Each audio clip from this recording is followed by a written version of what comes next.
Dans votre question, il y a deux aspects qu'il faut traiter. D'abord, le contexte dans lequel se situe la conférence Oui, qui a eu lieu à Alger, hein, ce sommet qui est dans le cadre de l'Union africaine. Donc, d'abord, ce qui est remarquable, c'est cette capacité des pays membres, des États membres de l'Union africaine de se réunir autour de cette question de la colonisation et de la criminalisation de la colonisation.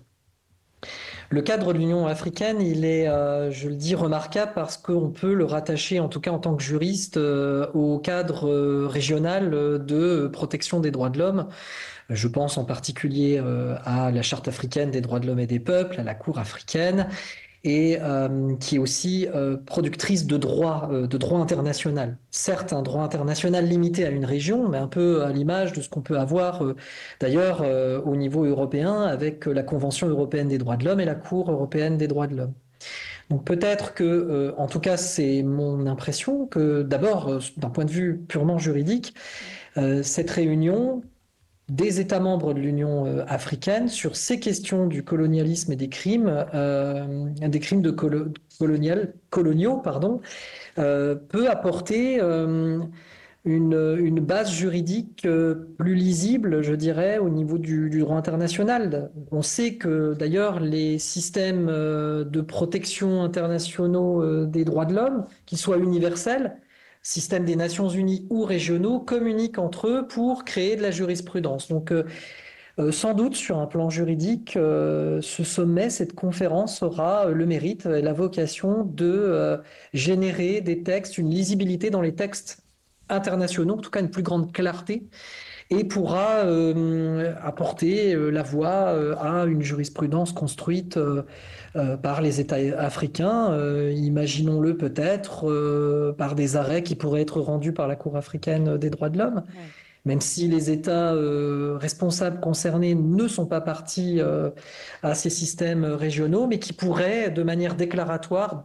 montrer la voie d'un point de vue juridique au niveau régional pour que le système international puisse pleinement les intégrer et peut-être trouver une voie contraignante à oui, ces crimes coloniaux. oui, Ça, c'est l'aspect juridique. Après, il y a évidemment en premier lieu et au premier plan un aspect politique qui, lui, consiste je dirais pas faire pression, mais inciter l'ordre international, en tout cas la communauté internationale, à se poser la question de la réparation de ces crimes coloniaux.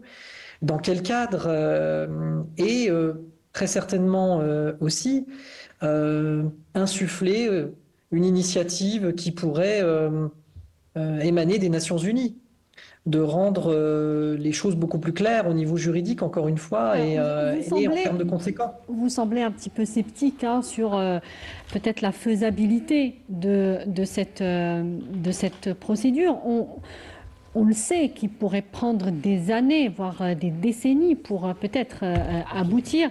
Oui, on connaît en plus le contexte dans lequel cette initiative est entamée. Comme le disait notre consultant, il y a un esprit révisionniste et même une façon de blanchir aussi le colonialisme plus que jamais.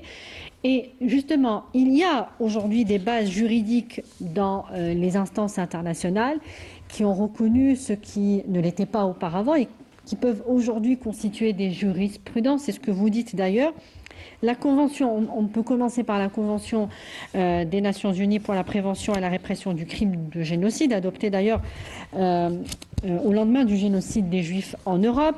La création du tribunal pénal international pour le Rwanda en 1994, qui avait donc reconnu une soixantaine de personnes avaient été donc inculpées pour crimes de génocide. C'est d'ailleurs là où le viol a été reconnu comme arme de génocide. La guerre dans les Balkans, la Cour internationale de justice et le tribunal pénal international pour l'ex-Yougoslavie avait reconnu le massacre des musulmans bosniaques de Srebrenica comme acte de génocide. Alors pourquoi ce serait différent pour l'ensemble des pays africains qui revendiquent aujourd'hui ce droit de faire reconnaître donc les crimes coloniaux. Alors, c'est différent d'abord parce que les crimes coloniaux, il y a une dimension historique, il y a une difficulté aussi temporelle, vraiment de temporalité juridique. Tout ce que vous avez cité auparavant, et notamment des décisions de la Cour internationale de justice ou du Tribunal pénal international d'ex-Yougoslavie, se sont fondés sur des conventions spécifiques. Il n'existe pas en droit international, malheureusement, de conventions internationales, d'instruments internationaux juridiques qui répriment les crimes coloniaux et le colonialisme en général. Ça, c'est le premier point, c'est important de le De le souligner. préciser, oui. Il n'y a pas non plus de système juridique contraignant, j'entends par là de juridiction internationale qui pourrait reconnaître l'existence des crimes coloniaux et du colonialisme en crime, en tant que crime, en tant que tel, et qui pourrait ainsi acter la responsabilité des États concernés. Mais néanmoins, c'est différent parce que on peut tout de même faire appel à des principes généraux du droit international et de la responsabilité des États qui sont des principes qui ont été rappelés dès 2001, notamment par la Commission du droit international, qui a déclaré qu'un État tient l'obligation de réparer les préjudices qu'il a causés par des violations du droit international, des violations graves du droit international. Et là, on peut rattacher à ces violations graves les crimes coloniaux. Mais nous avons aussi des principes de base et lignes directrices qui ont été rappelées dans une résolution des Nations Unies 60 sur 147 de 2005 et qui concernent les droits des victimes de violations graves à réparation complète. Dans ces réparations, on a l'indemnisation, la restitution, la réhabilitation, le droit à la vérité, les excuses officielles, les garanties de non-répétition. Donc ce cadre Victimes de juridique, quoi, Julia Martin? Les victimes de quoi les victimes spécifiquement? de violations, de crimes graves de droit international, y Ouais. compris émanant de contexte colonial. Donc Donc cette il faut résolution, réformer aujourd'hui le droit international, c'est ce que vous dites. alors non, c'est pas ce que je dis, c'est ce que je Non, dis, ce que vous c'est dites, en que fait, c'est qu'il y a une forme de base juridique, très bien. il y a une base juridique. Mais pour aller dans le spécifique, pourquoi ne pas nommer les choses à ce moment-là? Pourquoi ne pas réformer effectivement le droit international et dire que le crime, la colonisation est un crime? Alors, il y a la base juridique. Si vous voulez, la difficulté qu'on a, c'est que même si on adopte un texte qui prévoit et nomme, mentionne clairement le colonialisme comme un crime à part entière, ou les crimes coloniaux, en les subdivisant, en faisant certaines catégories, Oui.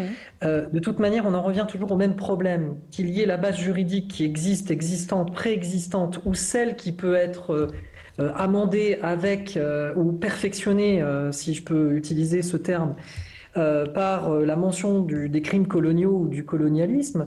La difficulté est toujours la même, c'est est-ce que le droit international est suffisamment contraignant pour que des réparations puissent avoir lieu? Eh bien non, puisqu'il repose exclusivement sur la volonté des États. Ouais.